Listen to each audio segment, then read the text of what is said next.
Break के बाद आपका दोबारा खैर मकदम है प्रोग्राम सलाम जी के में। नाज़रीन, अब बात जरा जम्मू कश्मीर की जहां हम कर रहे हैं तो जम्मू कश्मीर के हवाले से एक बड़ी खबर जहां एसआई की कार्रवाई लगातार जम्मू कश्मीर के अंदर जारी है और आज अल सुबह भी एसआई की जानिब से कार्रवाई की गई है, जहां पर शुमाली कश्मीर से लेकर जनूबी कश्मीर के मुतअद्दिद इलाकों में एसआई की जानिब से छापामार कार्रवाई की गई है। जहाँ ज़राए के हवाले से खबर आ रही है कि शोपियां के अवनीर इलाके और साथ ही साथ वच्ची इलाके में भी एसआई की जानिब से छापामार कार्रवाई की गई है। वहीं साथ ही साथ शुमाली कश्मीर के पट्टन इलाके में भी मोहम्मद अल्ताफ नामी एक शख्स के घर पर छापामारी हुई है और छापामार कार्रवाई के दौरान एसआई टीम के हमरा पुलिस और सीआरपीएफ एहलकार भी शामिल थे। शुमाली कश्मीर के पट्टन इलाके से मज़ीद तफसीलात के लिए सीधा चलते हैं अपनी नुमाइंदी राही निसार के पास। राही, क्या कुछ अपडेट है इस हवाले से जो शुमाली कश्मीर में भी एसआई की जानिब से छापामार कार्रवाई की गई? तो देखिए गवर जी, अगर हम आज सुबह की यहाँ पे बात करें तो एसआई ने आज यहाँ पे सुबह सवेरे सुल्तानपुरा पट्टन इलाके में छापा मारा, जहाँ पे हम कहेंगे कि मोहम्मद अल्ताफ पुजू के घर पे इस वक्त भी सर्च ऑपरेशन जारी है। अगर हम मोहम्मद अल्ताफ पुजू के बारे में यहाँ पे बात करेंगे तो मोहम्मद अल्ताफ पुजू यहाँ पे सोने का कारोबार करता है, यानी कि वो सोना बेचता है। और सुबह सवेरे आज यहाँ पे एसआई की टीम ने, जिनसे हमरा यहाँ पे पुलिस सीआरपीएफ भी थे, तो उन्होंने यहाँ पे छापा मारा और अभी तक यहाँ पे तलाशी कार्रवाई जारी है। तो राही, ये जरा बताइएगा कि क्या किसी की गिरफ्तारी या अभी भी कार्रवाई जारी है? ये सिर्फ सुल्तानपुर इलाका है या कि कई और मकामात पर पट्टन के अंदर जो है छापामार कार्रवाई हुई है? देखिए गवर जी, खाली अभी तक सुल्तानपुरा पट्टन में ही ये छापा मारा गया है और जो मैंने कहा कि अल्ताफ जो अहमद जो पुजू के नाम से यहाँ पे ये शख्स है, उसी के घर पे इस वक्त भी सर्च जारी है। अभी किसी की गिरफ्तारी अमल में नहीं लाई गई है, अलबत्ता अभी भी जो एसआई की टीम है वो मकान के अंदर है और इस वक्त भी सर्च वो कर रहे हैं। राही, जरा ये भी बताएगा क्या इस हवाले से कोई तफसीलात है कि किन वजूहात या किस मामले को लेकर ये जो है छापा मारा गया? देखिए गवर जी, अभी ये कहना यहाँ पे मुश्किल है, क्योंकि जो ही हमने यहाँ पे जो पुलिस की एजेंसी है या कोई ऐसे के जो उनसे बात करने की कोशिश की तो उन्होंने अभी इस पे कोई तफसीलात नहीं दिया है। अलबत्ता अल्ताफ अहमद पुजू के बारे में हम यही कहेंगे कि ये जो सोने का एक कारोबार करता है और ये गाँव जाके भी सोना इससे पहले बेचता था और अभी भी ये इसके बारे में कहा गया है कि ये सोने का कारोबार करता है। चलिए, बहुत बहुत शुक्रिया राही निसार आपका। ये थे पट्टन से राही निसार तफसीलात फराम कर रहे थे, जहाँ एसआई की जानिब से कार्रवाई की गई है और शुमाली कश्मीर के पट्टन इलाके में भी आज अल सुबह ही एसआई ने छापा मारा, जहाँ पर अभी भी तलाशी कार्रवाई जारी है। पुलिस और सीआरपीएफ एहलकार जो है वो एसआई टीम के हमरा है। उसके साथ साथ ही जनूबी कश्मीर की आवनेरा और वच्ची के शोपियां का जो ये दो इलाके हैं, वहां पर भी एसआई की जानिब से छापामार कार्रवाई जो है वो जारी है। चलिए, बात थी जम्मू कश्मीर के हवाले से बात हो रही है। रियासती तहकीकाती एजेंसी यानी स्टेट इन्वेस्टिगेशन एजेंसी इस वक्त कार्रवाई में मसरूफ है। अब आपको जम्मू लिए चलते हैं। वादी कश्मीर के बाद जम्मू के अंदर भी आने वाले दिनों के अंदर कुछ मंसूबों पर काम होगा, जिसके लिए सरकार की तरफ से कमर कस ली गई है। और बड़ी खबर यह है कि आने वाले दिनों के अंदर चूंकि अब बड़ी तादाद में आप शिव खोड़ी जैसे जो अहम मजहबी मकामात हैं या फिर इसके अलावा जो शंकराचार्य मंदिर हैं, इन मंदिरों के रोपवे प्रोजेक्ट्स का भी काम जो है वो शुरू कर दिया जाएगा। साल 2025 डेडलाइन रखी गई है कि इस काम को पूरा कर लिया जाएगा। और माता वैष्णो देवी के बाद अब रियासी जिले का एक अलग जो सबसे अहम है या प्रसिद्ध धार्मिक स्थल कह लीजिए शिव खोड़ी, इसके साथ साथ श्रीनगर का जो शंकराचार्य मंदिर है, इसके लिए भी रोपवे शुरू करने की तैयारी लेफ्टिनेंट गवर्नर इंतजामिया की तरफ से की जा रही है। और इन दोनों प्रोजेक्टों को अगले साल शुरू करके 2025 तक लोगों के हवाले कर दिया जाएगा, लोगों को वक्फ कर दिया जाएगा, यानी इनको इस्तेमाल भी 2025 के वस्त में लाया जाएगा। 10 से 20 हजार जो कि श्रद्धालु जो दोनों मकामात पर बड़ी तादाद में पहुंचेंगे और इन रोपवेज से एक साथ जो फायदा उठा सकेंगे। दोनों बड़े मंसूबे हैं जिनके तौर तरीकों पर चर्चा जो जम्मू कश्मीर के इस वक्त चीफ सेक्रेटरी हैं डॉक्टर अरुण कुमार मेहता, उनकी तरफ से की गई है और कंसर्न्ड अथॉरिटीज के साथ उन्होंने बैठक की, मीटिंग की, जिसके बाद इनका तौर तरीका क्या होगा, कैसे इन प्रोजेक्ट्स को फाइनल लिस्ट में डालकर अब कंप्लीशन की तरफ चला जाए, क्योंकि अभी शुरुआत ही होनी है। तो उसके लिए भी जो है वो लगभग मार्च और अप्रैल के आसपास काम शुरू हो पाएगा, विंटर्स के बाद ही। दूसरा, उनकी तरफ से शिवखोड़ी और श्रीनगर के जो शंकराचार्य मंदिर है, वहां रोपवे प्रोजेक्ट्स को आने वाले वक्त में यात्रियों के लिए या सयाहों के लिए, जो पर्यटक हैं या इसके अलावा यात्री हैं, श्रद्धालु जाएंगे, उनके लिए काफी अहम बताया है। बहुत हद तक ये मदद करेगा इंतजामी सतह पर। और इन दोनों जगहों पर मंसूबा कब बनाया गया? जब माता वैष्णो देवी के लिए सबसे पहले बना, जम्मू के अंदर रोपवे प्रोजेक्ट शुरू हुआ। हालांकि एक हादसा भी ट्रायल्स के दौरान पेश आया था, लेकिन उसके बाद ये मंसूबा काफी मोहमाया मंदिर से लेकर शिवखोड़ी तक, ये जो इस वक्त थी बागे बहू तक, तो वो एक बड़ा मंसूबा था। उसको कामयाब बनाने के बाद एक और परियोजना इस वक्त जो है वो कंसर्न अथॉरिटीज ने हाथ में ले ली है। जम्मू चलते हैं, हमारे साथ रितिका इस वक्त हमारे साथ बराह रास्त जुड़ी हैं। रितिका, क्या ये डेडलाइन है और इन दोनों प्रोजेक्ट्स को कंप्लीशन के लिए तो 2025 का साल रखा गया है, लेकिन अभी शुरुआत होनी है, किस तरीके से इन दोनों प्रोजेक्ट्स को अंजाम दिया जाएगा? क्या बैठक हुई है जिसमें विशेष रूप से चर्चा हुई है रोपवे प्रोजेक्ट्स को लेकर? श्रीनगर और जम्मू या रियासी जिले का ये जो बड़ी परियोजना है। जी बिल्कुल, आपको बता देना चाहते हैं कि तमाम लोकल और नॉन लोकल्स के लिए एक आकर्षण का केंद्र भी रहेगा और कहीं ना कहीं एक तोहफा भी सरकार के द्वारा तैयार किया जा रहा है, जिसमें कटरा रियासी की मैं बात करूं, वहां पे शिवखोड़ी और श्रीनगर में श्री शंकराचार्य मंदिर में रोपवे का कार्य जल्द शुरू करवा दिया जाएगा। और अगले साल के लिए समय बताया जा रहा है कि अगले साल से इस रोपवे का कार्य शुरू करवाया जाएगा, जिससे किलोमीटर्स का डिस्टेंस जो कि काफी घंटे लगते हैं यात्रियों को इस स्थान में पहुंचने में, वो कुछ मिनटों में कवर हो जाएगा। और कहीं ना कहीं यात्रियों के ज्यादा बढ़ने की उम्मीद भी है और रोजगार के कई साधन इस रोपवे के बनने के बाद वहां पे उभरेंगे। तो ये दोनों जो जगह हैं आज के वक्त में, क्या ये जो शिवखोड़ी का चूंकि धार्मिक स्थल है, बड़ी संख्या में लोग इन दिनों भी आते होंगे, कैसे अभी व्यवस्था होती है जब तक रोपवे वगैरह ये सारी चीजें प्रोजेक्ट्स हैं वो जमीन पर बनेंगे, उतरेंगी चीजें? अगर मैं शिवखोड़ी की बात करूं, वहां पे मेन स्टेशन जहां से टिकट्स मिलती हैं, एंट्रेंस होती है, वहां से लेके गुफा तक का सफर या तो पैदल तय करते हैं यात्री, या तो फिर वहां पे पोनी वालों की व्यवस्था की गई है, ताकि जो ओल्ड एज है या किसी भी कारण से जो चलने में अस्वस्थ है उन्हें वहां पे गुफा तक पहुंचाने का कार्य किया जाए। और शंकराचार्य मंदिर में भी पैदल जाने की व्यवस्था है, जिसमें 2.50 किलोमीटर एंड 2.70 किलोमीटर के हिसाब से डिस्टेंस पड़ता है और काफी घंटों का समय यात्रियों को लगता है। तो ऐसे में अगर रोपवे बन जाता है, सिर्फ जहां से रोपवे खत्म होगा वहां से गुफा की जो दूरी होगी सिर्फ 9 मिनट की होगी, यानी कि समय की बचत भी होगी और आसपास काफी ऐसी चीजों का निर्माण भी किया जाएगा जिससे लोकल्स के लिए कहीं ना कहीं निर्वाह के साधन निकलेंगे और यात्रियों को काफी सुविधा होगी। बहुत बहुत शुक्रिया तमाम डिटेल्स देने के लिए और ये बताने के लिए कि दोनों प्रोजेक्ट्स सरकार के सामने हैं और जरूरी हिदायत चीफ सेक्रेटरी या मुख्य सचिव कह लीजिए डॉक्टर अरुण कुमार मेहता की तरफ से मुतल्लिका महकमे को दी गई है। कंसर्न अथॉरिटीज से कहा गया है कि फौरी तौर पर काम शुरू करने के लिए जो डिटेल प्रोजेक्ट रिपोर्ट है उस हिसाब से काम शुरू करें। और इन सब के दरमियान अब हमें इस बात का भी इंतजार करना होगा कि अहम मंसूबों पर जिस जिस हिसाब से काम किया जाएगा उस हिसाब से हम देखेंगे कि शायद कोई बड़ी पेशरफ्त भी हो। लेकिन मंसूबे कुछ ऐसे हैं जो सरकार के नोटिस में थे। इनमें बड़े मंसूबे ये हैं कि सेहत का निजाम भी, बुनियादी ढांचा या फिर यहां पर डॉक्टरों या अमले की कमी कोई कहीं पर महसूस ना की जाए, इस तरीके से प्लान्स बनते हैं। लेकिन प्लान बहुत हद तक नाकाम भी नजर आते हैं, फेल नजर आते हैं। और वस्ती कश्मीर के गांदरबल के अंदर भी सिचुएशन गौहर कुछ ऐसी बनी है उस बड़े सरकारी अस्पताल पर जिस पर एक बड़ी आबादी आज के वक्त में भी इंहिसार करती है।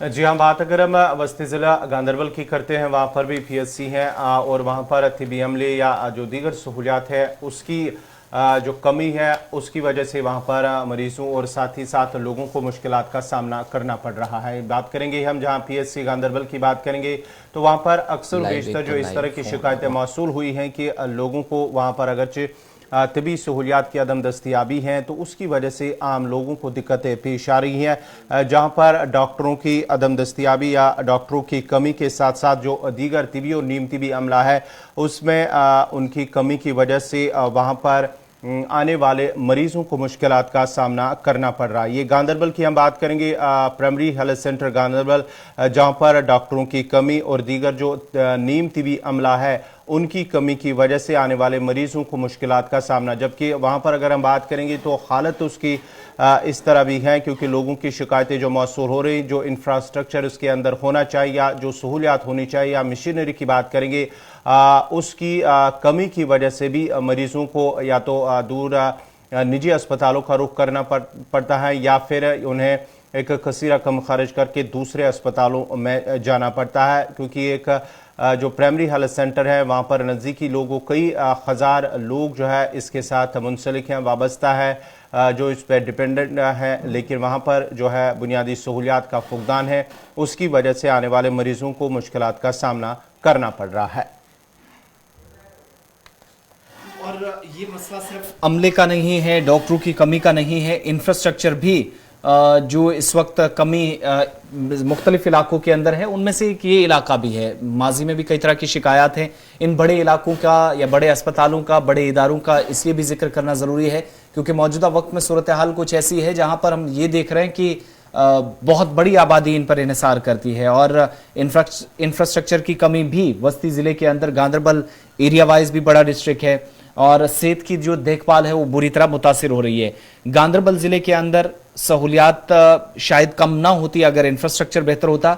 मुख्तलिफ इलाकों से इस तरह की शिकायत मौसूल होती रही कि जहां जहां पर ढांचा तैयार किया गया वहां पर भी कामकाज सिर्फ इसलिए मुतासिर हुआ क्योंकि मरीज जब इलाज के लिए पहुंचते हैं तो फिर लास्ट का ऑप्शन श्रीनगर ही बचता है। अब अमले का कम होना ये तकरीबन हर एक बड़े अस्पताल की या बड़े इदारे की सिचुएशन ऐसी बनी है। जब हम करना कुपवाड़ा की बात करते हैं तो वहां पर भी इंतजामिया कई बार ये मान चुकी है कि इन इलाकों में जहां पर सबसे ज्यादा सरमा के दौरान मुश्किलात रहेंगी और अभी सीजन की पहली बर्फ पड़ी तो वहां पर भी शोर शराबा शुरू हो गया था कि डॉक्टर्स नहीं है, अमला नहीं है, इंफ्रास्ट्रक्चर बना दिया गया है लेकिन किसी को बिठाने की जिम्मेदारी कोई नहीं लेता। अब जो प्राइमरी हेल्थ सेंटर है ब्रिगान का वो भी सरकारी है लेकिन बहुत सारी कमियां यहां पर भी पाई जाती हैं। लेकिन ओवरऑल डिस्ट्रिक्ट की जब बात होती है तो पीएचसी कंगन हो या फिर इसके अलावा हम देख रहे हैं सब डिस्ट्रिक्ट हॉस्पिटल है, डिस्ट्रिक्ट हॉस्पिटल है, वहां से भी वक्तन फवक्तन शिकायत मौसूल होती रही हैं। लेकिन सरमा से पहले बहुत सारी चीजें इंपॉर्टेंट हो जाती हैं। इस पर और बात करने के लिए हमारे नुमाइंदे सलीम वानी इस वक्त हमारे साथ गांदरबल से हैं। सलीम, असल में माजरा क्या है? बहुत सारे इलाकों से आपके जिले से शिकायत हैं कि इंफ्रास्ट्रक्चर अगर कहीं पर है तो फिर अमला नहीं है या फिर अगर कहीं पर कुछ भी नहीं है तो फिर ना अमला नजर आता है, ना इंफ्रास्ट्रक्चर है, ना डॉक्टरों की है। क्या मजीद इकदामात सरमा से कबल हमें नजर आएंगे? सरमा तो ऑलमोस्ट शुरू ही हो गया है लेकिन आज के वक्त में भी पीएचसीज हैं, सीएचसीज हैं, वहां पर भी परेशानी इसी तरह की जैसी सब डिस्ट्रिक्ट हॉस्पिटल से शिकायत मौसूल हुई थी। आपने पहले भी इस पर कवरेज की है। देखिए, आज गांदरबल जिले की बात करेंगे तो शायद जो हेल्थ सेक्टर है वो ना होने की बराबर है। चाहे डिस्ट्रिक्ट हॉस्पिटल गांदरबल हो, चाहे ट्रामा हॉस्पिटल कंगन हो, चाहे सोनमर्ग का हो, चाहे गोंड का हो, चाहे छतरपुर का हो, चाहे नूनर का हो, जितने भी सारे बड़े बड़े पीएचसी है या हॉस्पिटल है उनमें बड़ी बड़ी मशीनें लगाई गई हैं, बड़ी बड़ी बिल्डिंगें बनाई गई हैं, लेकिन जो अंदर चलाने वाले हैं या वहां पे जो भी फैसिलिटीज है वो नहीं है। पिछले 10 सालों से या 15 सालों से यहाँ पे सबसे बड़ी बात है कि मैटरनिटी हॉस्पिटल जो कंगन का है वो पिछले 12 सालों से इंतजार में है कि मुझे कब यहाँ पे इनाग्रेशन होगी। लेकिन कंगन के लोग पिछले 4 सालों से ये गुहार लगा रहे हैं कि इस हॉस्पिटल को कब इनाग्रेशन हो जाएगी, लेकिन वो भी नहीं हो रही है। सबसे बड़ी बात है ट्रॉमा हॉस्पिटल कंगन की, जहाँ पे एक दिन अल्ट्रासाउंड होती है और पूरे हफ्ते में एक दिन अल्ट्रासाउंड होती है और 4 बजे के बाद कोई अल्ट्रासाउंड नहीं होती है। और वही हॉस्पिटल वहां पे जोजिला तक कवर करता है। जब जोजिला पे कोई एक्सीडेंट होता है तो श्रीनगर, यहाँ से श्रीनगर अल्ट्रासाउंड के लिए, और गरीब आवाम चाहे वहां पे प्रेग्नेंट लेडी हो उसको अल्ट्रासाउंड के लिए या तो प्राइवेट सेक्टर में जाना है या उनको श्रीनगर जाना पड़ता है। रही बात डिस्ट्रिक्ट हॉस्पिटल की, वहां पे 5 बजे के बाद अल्ट्रासाउंड नहीं होती है, वहां पे डॉक्टर्स नहीं है, वहां पे बेसिक फैसिलिटीज नहीं है। उसके बाद जो भी अभी तक चाहे नूनर में जो हॉस्पिटल बनाया उसकी इनोवेशन नहीं है, या उसके बाद जो पीएचसी चलते हैं वहां पे फैसिलिटीज नहीं है। छतरपुर में डॉक्टर्स नहीं है, रात को वो रखते हैं इनको, वहां पे जो भी होता है लोअर स्टाफ वहां पे उनको रखते हैं। कंगन में ट्रामा हॉस्पिटल में रात को एक डॉक्टर होता है जी। इसी तरह जो भी हेल्थ सेक्टर का है गांदरबल डिस्ट्रिक्ट में पूरी तरह से डिफंग है।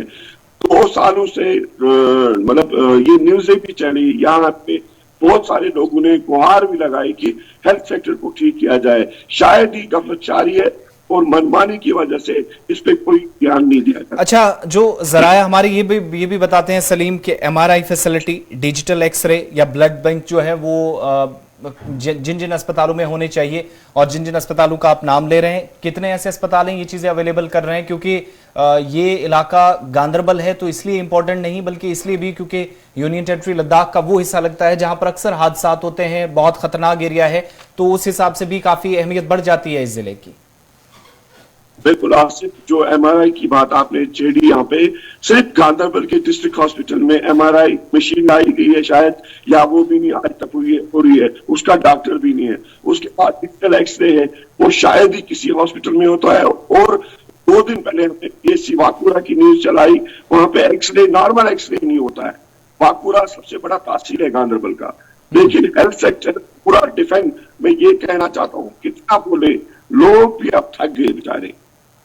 सलीम, जरा ये भी बताएगा, ये भी खबर आ रही है एक जहां पर पोस्ट्स है वैकेंट है, वहां पर उनको तैनात, अमले को तैनात नहीं किया जा रहा। और दूसरी बात ये भी है कि जहां पर अगर कहीं पे जो अमला है वो तैनात है, लेकिन वो दूसरी जगह तनख्वाह ले रहा है, क्या इस तरह की भी शिकायतें आ रही है? बिल्कुल, बहुत सारे हॉस्पिटल है, जैसे कंगन का ट्रॉमा हॉस्पिटल है, यहाँ पे डॉक्टर शायद वो मतलब हमने लास्ट टाइम डिटेल्स निकाली थी, और ऑन ग्राउंड यहाँ पे 11 की 12 डॉक्टर 13 डॉक्टर काम करते हैं। या तो ये डॉक्टर किसी जगह डिस्प्यून उन्होंने रखे हैं ऑन ग्राउंड। इसी तरह सीएमओ गांधरबल में कोई डॉक्टर वाकुर से उठा के लाया है, वो तनख्वाह गांधरबल से देते हैं। इसी तरह वो हमारी शिकायतें हैं, लेकिन सुनने के लिए कोई तैयार नहीं। बहुत बहुत शुक्रिया तफसीलात फराहम करने के लिए। ये सारी सूरत हाल है मुख्तलिफ उन अस्पतालों की जो इस वक्त वस्ती कश्मीर के गांधरबल के इलाकों के अंदर, चूंकि एक बड़ी आबादी है मुख्तलिफ हिस्सों में, तो इन इदारों पर इंहिसार करती है, तो पीएचसीज में। अब ये बात सिर्फ यहीं तक नहीं रुकती है, सेंट्रल कश्मीर से थोड़ा सा साथ में आइएगा, नॉर्थ कश्मीर की तरफ आपको लिए चलते हैं। एक और ढांचा कैसे तैयार करने की बात कही गई, प्लानिंग कैसे तरतीब दी गई, लेकिन आज के वक्त में भी एक तवील मुद्दत के बाद भी सोपुर के अंदर ये सारा जो सिलसिला चल रहा है, और सोपुर के अंदर बनने वाला जो इंडोर स्टेडियम है उसकी क्या हालत है, वो भी जरा गौहर आपको बताएंगे और तस्वीरें भी साथ साथ दिखाएंगे। बिल्कुल, बात करेंगे शुमाली कश्मीर के सोपुर इलाके में जो साल 2017 में एक इंडोर स्टेडियम पर काम शुरू हुआ, और तब कहा गया था कि 2 साल के अंदर इसे मुकम्मल किया जाएगा।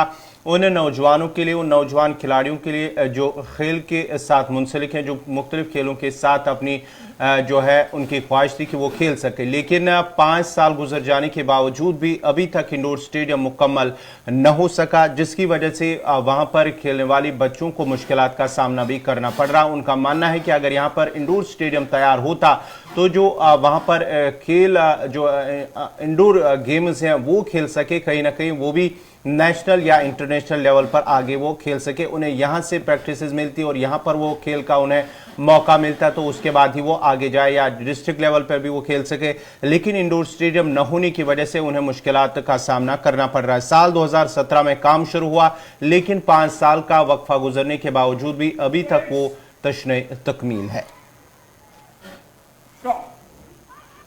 हमें बहुत टाइम हुआ है, कश्मीर मार्शल आर्ट एकेडमी है, हम यहाँ पे आते हैं, हमें बहुत टाइम हुआ, हमें यहाँ के फ़ायदा मिलता है। फ़ायदा ये है कि हम मतलब मार्शल आर्ट से एक तो इंसान फिजिकली भी ठीक रहता है और मेंटली भी ठीक रहता है, मतलब लड़की और लड़के में कोई फ़र्क नहीं है, इसलिए हम भी सीखते हैं। और प्रॉब्लम ये है कि हमें नया स्टेडियम में मिला है, नई जगह मिली है, तो ये है कि हमें यहाँ पे छत नहीं है, जिससे हमें प्रॉब्लम होती है। आज धूप की वजह से प्रॉब्लम होती है, और विंटर में फिर बर्फ़ होती है, बारिश होती है, उसकी वजह से प्रॉब्लम होती है। इसलिए हम गुजारिश करते हैं कि हमें छत मिलना चाहिए। पूरा साइड से रहती हूँ और मैं यहाँ पे कोच हूँ, मैं यहाँ पे इंस्ट्रक्शंस देती हूँ। और हमारे जो सेंसे हैं GM पाला सर, उनका मैं बहुत तहे दिल से शुक्रिया अदा करती हूँ, क्योंकि उन्होंने हमें बहुत अच्छे से प्रैक्टिस करवाई ताकि हम इस मुकाम पे पहुँचे। रही बात यहाँ एकेडमी की, हमें नई एकेडमी मिली है, स्टेडियम मिला है, बट यहाँ पे कुछ प्रॉब्लम्स हैं। आज धूप की वजह से हमें प्रॉब्लम हो रही है, और कल बारिश होगी, कहीं बर्फ़ होगी विंटर्स में, तो उस टाइम हम बहुत प्रॉब्लम में पड़ जाएंगे। इसलिए मैं DC मैम से गुजारिश करती हूँ वो हमें कुछ फैसिलिटीज़ हैं यहाँ पे वो हमें पूरी करके दें। क्या लग रहा है विंटर आने वाला है, उसमें कितनी प्रॉब्लम होगी आपको? हमें विंटर में बर्फ़ होती है, हमें बहुत प्रॉब्लम होगी। अगर बर्फ़ पड़ी तो हम घर में रह जाएंगे, हम कुछ नहीं कर पाएंगे, ना हम आगे बढ़ पाएंगे, क्योंकि हम यहाँ पे आते हैं, हम यहाँ पे मेहनत करते हैं। जो हमारे सर GM पाला सर वो भी आते हैं। चलिए, इंफ्रास्ट्रक्चर कैसा है, ये उन नौजवानों की बात हो रही है जिनके लिए कल भी एक प्रोग्राम हो रहा था, तो लेफ्टिनेंट गवर्नर की तरफ से बहुत सारी बातें उस वक्त भी कही गई कि नौजवानों को आसानी के साथ अगर हम सहूलियात दें, उन्हें इसके लिए ज़्यादा मशक्क़त ना करने पड़े, तो वो भी काम अपना बेहतर तरीके से जानते हैं। लेकिन ये उन बच्चे और बच्चियों की बात है जो इंडोर स्टेडियम अपने इलाके के अंदर, बजाय इसके कि ये श्रीनगर जाएं या आसपास के हिस्सों में इस इंफ्रास्ट्रक्चर के लिए इन्हें दौड़ धूप करनी पड़े अपने इलाके के अंदर, लेकिन उसे भी छत नहीं है। फिर से सरमा शुरू हुआ है, गर्मियों में ज़्यादा धूप की वजह से परेशानी, और फिर एनर्जी लेवल थोड़ा सा डाउन हो तो किसी भी खिलाड़ी का इंफ्रास्ट्रक्चर कितना ही बेहतर हो, उसका खुद का इंडिविजुअल कैपेसिटी में जो खेल खेलने का मादा होता है, उसकी सलाहियत होती है, उस पर भी बहुत मनफी असरात मुरतब होते हैं, वो भी कम होती है। आगे बढ़ते हैं, बात अब जरा उन लोगों की भी करते हैं जिनको जीएसटी बिलिंग का प्रोसेस होता है, भरने होते हैं, और इस बार जीएसटी बिल जो आपने भरने हैं, जो जीएसटी अदा करना है, उसके लिए थोड़ा सा और भी आपको राहत है, क्योंकि इस बार सरकार की तरफ से इसमें मजीद जो आखिरी डेट रखी गई थी, तारीख रखी गई थी, उसमें तौसी कर दी गई है। और जीएसटी रिटर्न की आखिरी तारीख में तौसी करने का मकसद ये है, या मतलब है कि बहुत सारे लोग अभी तक अपना ये जो बिलिंग प्रोसेस है वो फिल नहीं कर सके थे, और इन सब के बीच में सीबीआईसी की तरफ से कहा गया कि हुकूमत ने सितंबर के महीने में जीएसटी रिटर्न दाखिल करने की जो आखिरी तारीख थी, एक दिन बढ़ाकर 21 अक्टूबर कर दिया था, वो भी खत्म हुई, और इसमें एक दिन और दिया गया है, और यानी 21 तारीख तक ये खत्म होनी थी, एक दिन का और इजाफा किया गया। और टैक्स दहिंदगान को जीएसटी पोर्टल की जो सुस्त काम का सामना करना पड़ रहा था, जो कुछ टैक्स दहिंदगान के लिए माहाना जीएसटी रिटर्न दाखिल करने की आखिरी तारीख होती है, उससे पहले उनको कई तरह की मुश्किलात भी आती हैं। तो सीबीआईसी जिसने जीएसटी काउंसिल के साथ ये मुशावरत करने के बाद ये फैसला लिया है, यानी एक दिन 21 अक्टूबर जो पहले मंजूरी 21 अक्टूबर तक दी थी, उसमें थोड़ा सा वक्त और मिलेगा, 12 से 24 घंटे और, जहां पर वो टैक्सों की अदायगी का जो फॉर्म है वो अपने हिसाब से, या जीएसटी रिटर्न जिसे कहते हैं, वो भर सकेंगे। ये सिर्फ एक अपडेट था, क्योंकि जीएसटी नेटवर्क जो है जीएसटीएन, वो टेक्नोलॉजी बैंक जो गुड सर्विसेज एंड टैक्स है, जीएसटी है, वो रिटर्न के लिए एक तारीख तय कर देता है। अगर उस पर परेशानी आए रिटर्न में, तो उसमें फिर तौसी का फैसला लिया जाता है।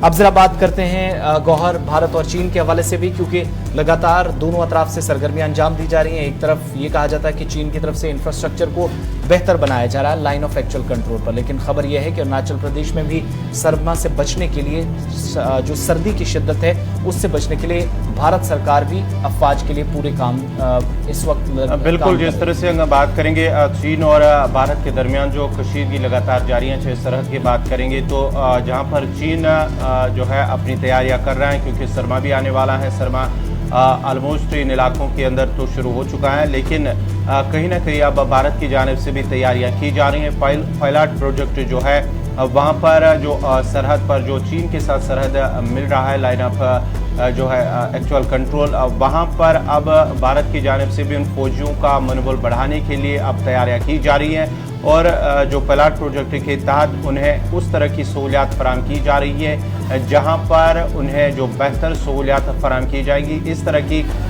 वहाँ पर सहूलियात उन्हें दस्तियाब रखी जाएगी। चाहे हम अरुणाचल प्रदेश की बात करेंगे, और वहाँ पर सर्दियों से बचने के लिए उन फौजियों के लिए एक बेहतर सहूलियात या फौजियों का मयार ज़िंदगी बुलंद करने के लिए हुकूमत की जानिब से तैयारियां की जा रही हैं, और तैयारियां भी शुरू हो चुकी हैं। उन्हें बेहतर सहूलियात फराम की जा रही हैं ताकि वो सरहद से बचने के लिए उनका जो मनोबल है वो बढ़ा रहे, वो कम ना हो। इस तरह से इंतज़ामिया की जानिब से, हुकूमत की जानिब से तैयारियां की गई हैं, यानी अफवाज की ज़िंदगी बेहतर हो और हर तरह की सहूलियात हों। फ़ौज की जो चौकियाँ हैं, गर्म मलबूसात का जहाँ तक इंतज़ाम करना है, बुनियादी ढांचे को मजबूत करना है, पायलट प्रोजेक्ट के तहत ये काम मशरकी हिमालय के अंदर इस वक्त जारी है। आगे बढ़ते हैं, बात चीन भारत के बाद अब जरा आपको कुछ कौमी और बैनुल-अक़वामी खबरें भी और आपके सामने रखेंगे, और इससे पहले हम ब्रेक पे जाएं, आपको बड़ी खबर बताते हैं। अमेरिका के अंदर भी गौहर फायरिंग का सिलसिला बिल्कुल भी थम नहीं रहा है। बिल्कुल, लगातार हम देख रहे हैं कि अमेरिका के अंदर भी लगातार फायरिंग का सिलसिला जारी है। आज भी अगर हम बात करेंगे तो एक ऑफिसर को गोली मार कर हलाक कर दिया गया है, जबकि 2 अफराद की जो है अफसरान है उनकी लाश मिली है और वो मुर्दा पाए गए। उसके साथ साथ ही एक शख्स को, एक ऑफिसर को गोली मार कर हलाक कर दिया गया। ये वाशिंगटन का इलाका है, नॉर्थ ईस्टर्न वाशिंगटन, जहां पर ये वाकया पेश आया है, जहां एक ऑफिसर को गोली मार कर हलाक कर दिया, जबकि 2 ऑफिसर की लाशें भी मिली हैं। उस सिलसिले में पुलिस की जानिब से कहा गया है कि 3 मुश्तबा अफराद में से 2 को फिलहाल गिरफ्तार कर लिया गया है, जबकि इस मामले में मजीद जो है तहकीकात जारी हैं। जो पुलिस की जानिब से कहा गया है कि 3 जो मुश्तबा अफराद हैं उनमें से 2 की फ़िलहाल शिनाख्त हुई है, 2 को फ़िलहाल अगरचे उनकी शिनाख्त होनी बाकी है, लेकिन 2 अफराद की फ़िलहाल गिरफ्तारी हुई है। अगर हम बात करेंगे पिछले कई माह से लगातार अमेरिका के अंदर मुख्तलिफ जो है इलाके अमेरिका के शहर है वहाँ पर फायरिंग का सिलसिला लगातार जारी है। चाहे पुलिस ऑफिसरान को निशाना बनाया जा रहा है, आम लोगों को निशाना बना, लेकिन फायरिंग का सिलसिला लगातार जारी है। एक और वाक़या पेश आया, 2 और लोगों की जान ली गई। एक इनमें ऑफिसर था जो ट्राइबल रिजर्वेशन पे था, वाशिंगटन के अंदर काम कर रहा था। आगे बढ़ते हैं, बात अब ज़रा बताते हैं आपको पाकिस्तान की भी, जहां पर हालात कशीदा हो रहे हैं और ये कशीदगी कल तकरीबन 2 बजे के बाद से है। 2 बड़े फैसले आए। एक फैसला ये कि पाकिस्तान के हक में गया, तकरीबन 4 साल की जो मेहनत थी जो किया गया उसका वो मिला, एक तरह से कह सकते हैं कि उसका फल मिला। अच्छी खबर थी FATF के हवाले से। लेकिन दूसरी तरफ जो मौजूदा सियासी बहरान है वो और गहरा होता चला जा रहा है, जो मुश्किलात मौजूदा पाकिस्तान के निज़ाम के लिए बना रहा है। और पाकिस्तान ग्रे लिस्ट से बाहर हो गया है। फाइनेंशियल एक्शन टास्क फोर्स से कई तरह की जो उस पर पाबंदियां थी वो खत्म की गई हैं। अब जो फाइनेंशियल ट्रांजैक्शंस होंगी, मुल्क के बाहर से कोई फंड लेना होगा, कहीं पर कोई ज़रूरत पड़ेगी तो वो FATF के कवायद ज़वाबित और निगरानी में होगा। लेकिन इलेक्शन कमीशन ने जो तोशाखाना मामले में इमरान खान को डिस्क्वालीफाई कर दिया है, उनके लिए भी मुश्किलें बड़ी हैं। 5 सालों के लिए ना वो इलेक्शन लड़ पाएंगे। नेशनल असेंबली के वो मेंबर थे, वहाँ से भी कुर्सी उनकी खाली कर दी गई है। और जो 4 से 5 रुकनी जो बेंच बनाया गया था, उसने फैसला तब लिया जब इमरान खान तोशाखाना केस में गलत जानकारी देने के इल्ज़ाम में अदालत में अपने वकील के जरिए लगातार बात रख रहे थे। 63 पाकिस्तानी जो आइन है उसके 63 का दफा का या शिक का सहारा लेकर ये कार्रवाई की गई है। मामले को चैलेंज कर दिया गया है, लेकिन मुल्क गिर एहतजाज और मार्चेस का सिलसिला भी शुरू हो गया है, जो परेशानी का सबब पाकिस्तान के लिए इस वक्त बन रहा है, मौजूदा हुकूमत के लिए। लेकिन अच्छी खबर सिर्फ ये कि एक साथ हम जो 2 खबरें बता रहे हैं, ग्रे लिस्ट से पाकिस्तान बाहर हुआ है, म्यांमार के लिए बिल्कुल भी अच्छी खबर नहीं है, जहां पर फौजी निज़ाम 1 फरवरी 2021 से चल रहा है, बगावत की गई थी। और इस वक्त सूरत हाल ये है कि अब इस ग्रे लिस्ट में पाकिस्तान की जगह म्यांमार ने मोहर ले ली है। बिल्कुल, पाकिस्तान की बात करेंगे तो कल दिन वहां पर 2 बड़े फैसले आए हैं, जहां पर PTI के चेयरमैन और साबिक वज़ीर-ए-आज़म इमरान खान के हवाले से खबर तोशाखाना मामले में जहां इलेक्शन कमीशन की जानिब से उन्हें नाअहल करार दिया है, यानी कि उसके साथ साथ ही जो उसकी असम्बली में रुकनियत थी वो भी ख़त्म कर दी गई है। उसके साथ साथ ही 5 साल तक के लिए उन्हें नाअहल करार दिया गया। और दूसरी तरफ जब शाम देर गई, वहाँ पर पाकिस्तान के लिए एक अच्छी खबर, जहाँ FATF के हवाले से साल 2018 से पाकिस्तान FATF की ग्रे लिस्ट में था।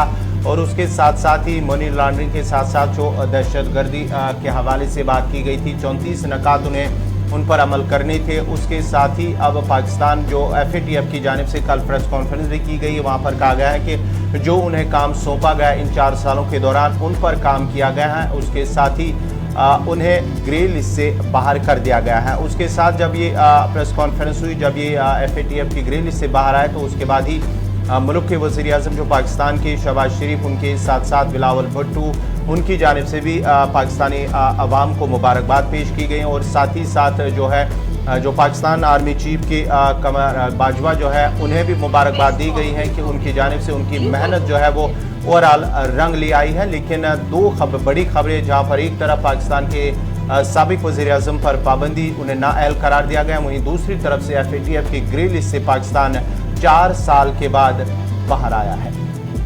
और इस सिलसिले में जो FATF की जानिब से कल एक प्रेस कॉन्फ्रेंस की गई है, उस हवाले से उन्होंने मजीद क्या कुछ कहा वो भी देखते हैं। Is Pakistan. Pakistan has been on FATF's grey list since 2018.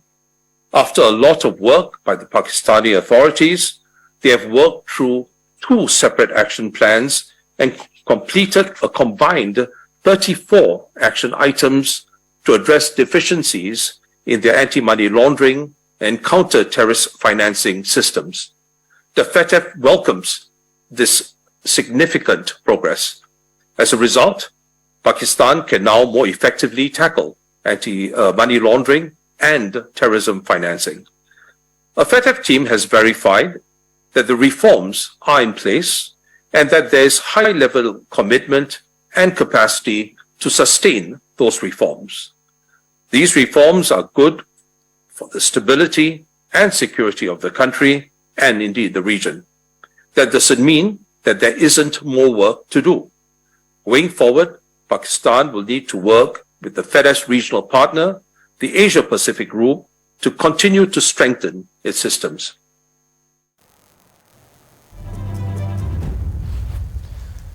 चलिए खबर थी एफएटीएफ के हवाले से पाकिस्तान को लेकर। अब वक्त यहाँ छोटे से ब्रेक का है। ब्रेक के उस पार लौटेंगे तो फिर से हाजिर होंगे एक बार फिर कुछ और खबरों के साथ, लेकिन आप कॉल्स तब तक कीजिएगा, सीधा कॉल्स का सिलसिला शुरू करें।